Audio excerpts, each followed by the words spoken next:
Hi, Paul Slack. It's Good News Broadcast, speaking with Langley Spurlock. Hi, Langley. How are you? Hi. Martin Tarrant. Hi. How are you? Okay, good.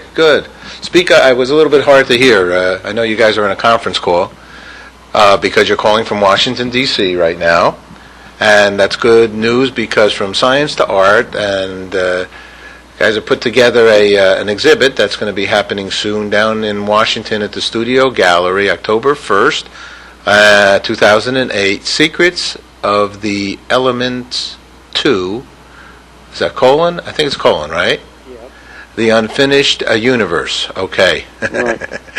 What do you mean? Isn't it finished? Aren't we done? No. We have 118 elements, and we're still counting. And the thing about the elements is they represent everything that exists so far as we know in the universe. I'm not the chemist. Langley is the chemist, so he will have no inhibitions about stepping in and correcting me. Okay, that was Martin. So Langley, the 118, is that what you said, Martin? Yes, an official count. That's the current. Okay, actually, Langley, that somehow this is, I don't know if this can work, because I can hardly hear you. You can hardly hear me? Yeah, you have to really either speak up. Let me see if I can correct that. And we're going to start this interview again. Is this better? Is that you, Langley? Yes, is this better? Night and day. Okay. All right, we're going to start this all again. Okay. Here we go. Hi, Paul Slack, it's Good News Broadcast. I'm speaking to Langley Spurlock. Hi, Langley. How are you? Hi, Paul. And we are also speaking to Martin Tarrant. Hi, Martin. How are you? Good. How are you, Paul? Okay, good. Secrets of the Elements 2, the Unfinished Universe, an exhibit that's going to be held at the Studio Gallery, Washington, D.C., October 1st through the 25th, 2008, from science to art. Okay. Langley, you're a chemist. You're a science man, right? Yes. All righty.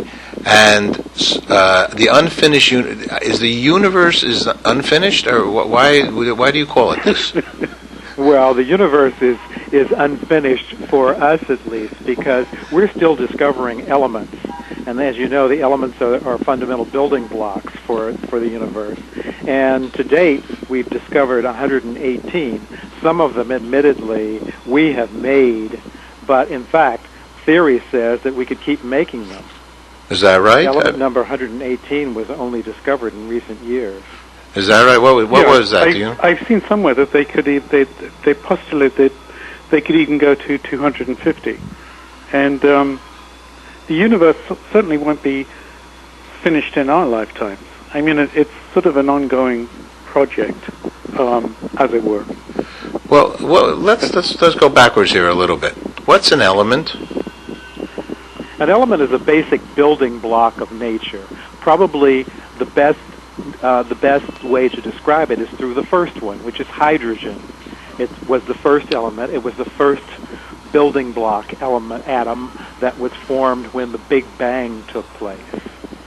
And at very close to the same time, there were two other elements formed, helium and lithium. And those three elements are sort of the first atoms that led to the array of other atoms we are familiar with. In fact, the one that we are composed of most, carbon, was originally devised from combinations of hydrogen and helium. Okay, that hydrogen is we're going to be pumping that into our cars. Well, hydrogen is actually. This has been a journey of discovery for me because I'm not a scientist. I'm a writer and sort of historian. Our hydrogen are about 90% of the visible, observable universe is composed of hydrogen. I mean, most of everything is hydrogen. The proportions of these elements are really interesting. Some of them don't even exist on Earth. We know of their existence from measuring light from other constellations. So out of the 118, some of them don't exist on Earth, or no? Right, and some of them did exist when the Earth was first formed, and they're so dispersed. There's one that we're using in the current exhibition called Astatine, and if you were to gather all the aspartame that remains on the planet, supposing you could, which you actually couldn't, it would barely fill 1 teaspoon. It's such a volatile element that it just evaporates as soon as it's fabricated in a lab, and it's highly radioactive. So at this, and there's a great website here to see the studio gallery. What is your exhibit look like a lab, and you have a lot of test tubes there? No, not really. What we have decided to do was, we felt on looking at the periodic table of elements and studying the elements a bit, that elements are like people. They have personalities and characteristics, some good, some bad. And so if we were going to portray them, there was no reason why they should all be portrayed in the same way or even in the same medium. So as a result, our show will consist of paintings and sculpture, of works on the walls, of prints. All sorts of techniques will be used to try to give some feel for either the historical significance of the element or the current way it's used. A whole variety of attributes of each element could be portrayed. It says here, this is what happens when a chemist becomes an artist, then meets an this is good copy, I don't know. Advertising copywriter. Wait, you must have written this, Martin. All right, became yes, a poet.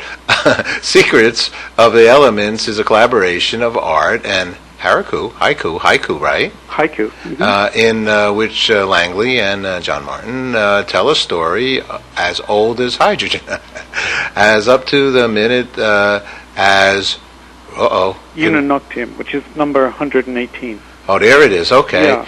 And that actually is a sort of for position only name. It means 118, and that is in the current show. So I'm looking now. Click image to enlarge. Is say that word again. Way open. Unoctium. How do you get on? Because it starts with an R. Am I reading the wrong thing? No, it's a different copy, probably. You're talking about rentgenium? Yes. Rentgenium is the last element that actually has its proper name. Oh, okay. And that's element 112. Oh, okay. But there are elements between 112 and 118 that have not been properly named yet, and so they have placeholder names. Okay, so now I'm looking here on your website, right? Yeah. And it says elements. Click image to enlarge, and I want to enlarge one of these. Are any one of these on here, say, 112? Rotengenium? No, rentgenium. Rentgenium is not an element that we have done yet. Okay, how about 118? 118 is in the current show. That is not on the website yet, is it? No. Okay, out of the ones that are here, I want to enlarge one and talk about it, if that's okay with you. Great. But I don't. How about this one? It looks like teeth. It looks like your tooth, upside down one. And down. That's probably manganese that you're looking at. Manganese. Those are. I thought it was that. It is manganese. Prehistoric shark's teeth, which. His teeth. Oh, wow. Sharks apparently shed. They have hundreds of teeth, and they shed them the way birds shed feathers or cats scatter fur around the house, and they drift to the bottom of the sea, and over the course of 1 or 2 million years, they become coated like a pearl in an oyster with manganese. Get coated with manganese. So yeah, an element, manganese, which is in the water, right? Yes, right. I guess. Is it out of the water as well, or does it need water? It's on the bottom of the sea, and if you could harvest them from the bottom of the sea, which you can to some extent, you'd pull up these tooth-shaped pieces of manganese with inside, just like a pearl, the tooth of the shark.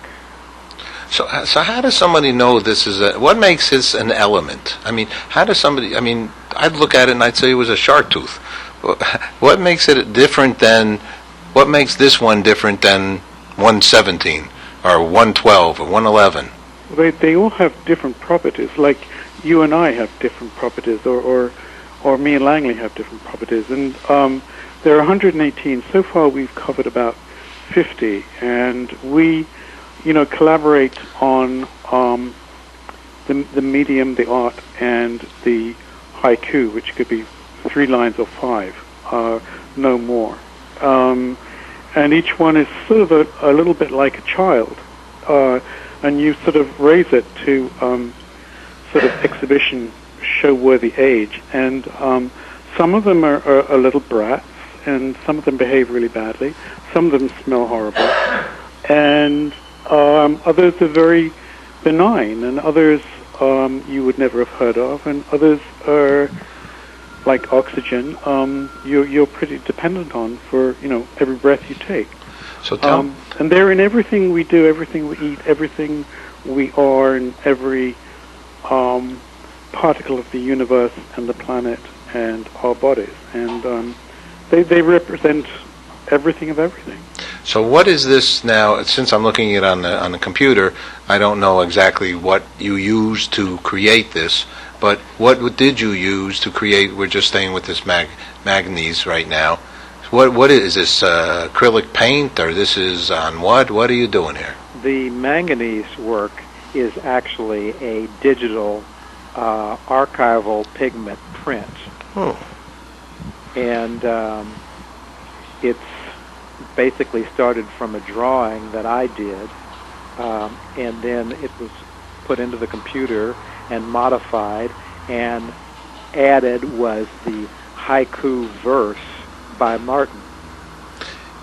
One of the questions you might ask is, why did we choose haiku? There was a simple reason for that. What is haiku to begin with? Let's, for those who might not know that. Haiku is a poem form, primarily thought of as Japanese, though many different countries have adopted the use of short poem form, and it usually consists of 3 stanzas, each one having a set number of syllables. Often it's 5 syllables, then 7, then 5. That is a strict haiku. There is an extended form which has 5, 7, 5, 7, 7, 31 syllables. On 5 lines. On 5 lines. And it is very much a sort of a Japanese cultural, as it were.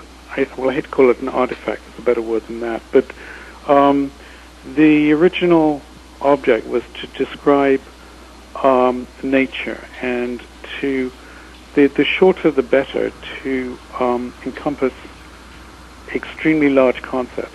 And you could say that haiku has to have inscribed an aha moment.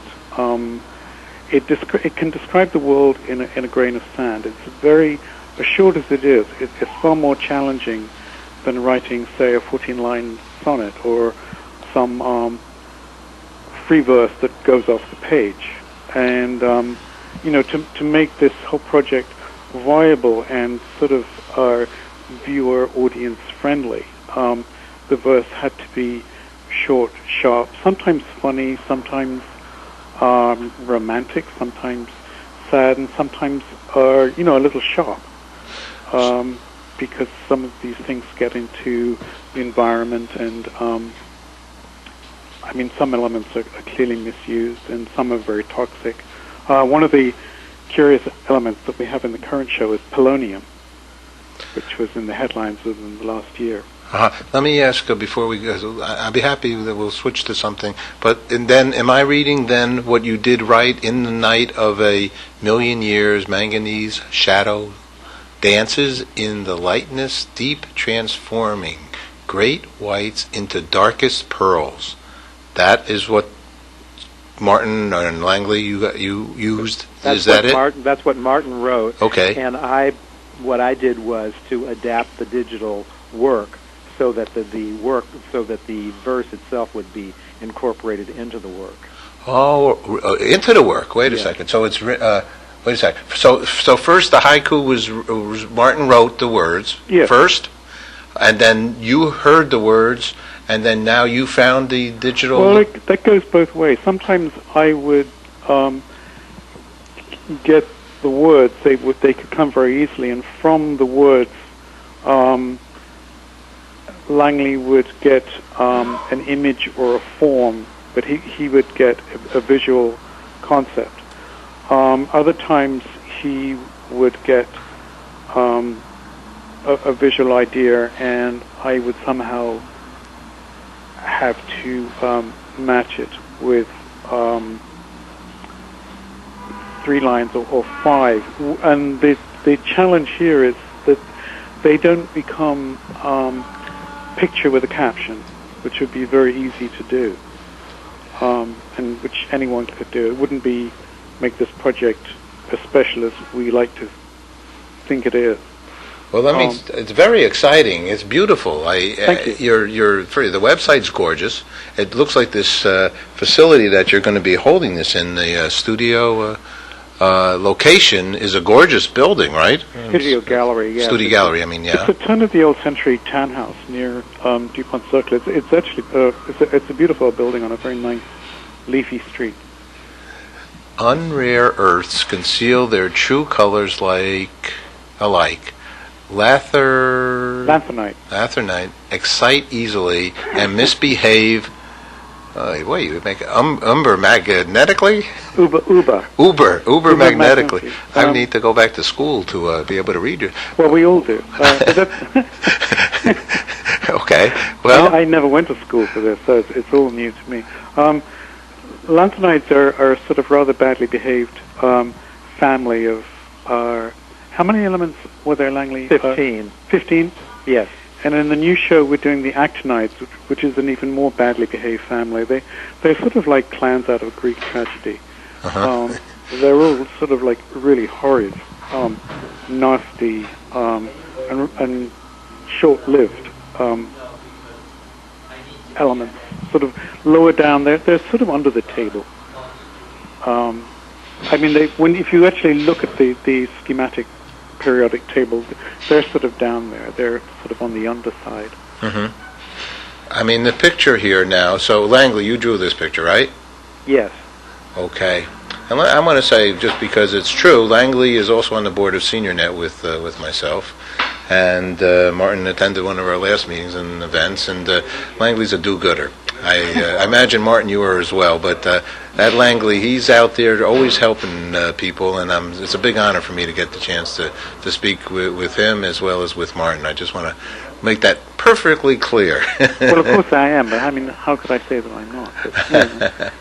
It's all good. So now the drawing, but Langley, when did you become an artist? Were you always an artist, or were you scribbling when you were doing this chemistry stuff? Well, when I was a child, I was tested as having equal interests in science and art, and my parents, being wise parents, allowed me to have art training, but made it fairly clear that I should probably be a scientist if I had any sense. And so I became actually an organic chemist, and I taught at universities, Temple University in Philadelphia and at Brown University in Providence, and eventually came to Washington and worked in a number of places, including the Chemical Manufacturers Association. But it was during the time that I was in Washington that I began taking art classes at night. And so when I took early retirement, the first thing I did was to go to art school. And the rest is, I guess you could say, the history of an artist trying to find his way into something that he was happy to express. All righty, and Martin seems like a heck of an expresser. Thank you. Where does that come from? It's sort of like asking if you were to ask me where blue comes from. That actually might be easier to answer. I mean, it's just I graduated in history, which actually is something that stands me in good stead for doing this, because what we're actually doing is not what you'd conventionally think of as entirely scientific. It's sort of gathering information that is really sort of universal. With a history degree, I went into advertising as a copywriter, and I ended up working with the Time Life part of Time Warner for nearly 30 years. Really? And I parted with them very happily because by that point I really wanted to write for myself. It was a very good, happy marriage with them, but I wanted to see what I could do with the rest of my life writing for myself. And that coincided with being invited to collaborate with Langley, on this project. And it's really been incredible. At the beginning I thought, no, I really don't want to do this. I always avoided chemistry in school. I thought it was just to me personally not interesting. This has been incredibly rewarding. I can see why. It's gorgeous. Langley is a cool dude, and the combination and talented, and you're talented. It goes like this. From science to art, what happens when a chemist becomes an artist? Some things don't change. Experimenting with materials, searching for connections, imagining the invisible, letting intuition be a guide. Some things are now letting go of tight control, allowing creativity to lead. One thing is constant, seeking the unknown. My art, like my science, seeks to make the unknown visible. That's a Langley quote here. Okay. Guys, listen, this is very wonderful. Secrets of the Elements 2, the Unfinished Universe, and congratulations, and we'll link up to the websites. It starts on October 1st, runs through the 21st at the Studio Gallery, Washington, D.C. October 25th. Oh, I'm sorry, October 1st through October 25th. Congratulations, very, very wonderful, and you should bring some school classes over there as well. That's a whole future ongoing application. I think so. This is, we do the show called The Water Hour, and what you just informed me about, I'm going to be speaking about on our water show. I mean, I actually would even speak further about it with you, because these are the things that make the mind wonder how to clean our seas, probably, if we really started to have a bigger conversation about it. It's very great. The object of what we're trying to do is make people wonder and sort of re-examine things that are right under their nose. Well, it's fascinating. Great work. Okay, guys, thanks for sharing your good news, and thank you. And best of luck with the event. Thank you. Thank you, Paul. Okay, take care. Bye-bye. Bye-bye.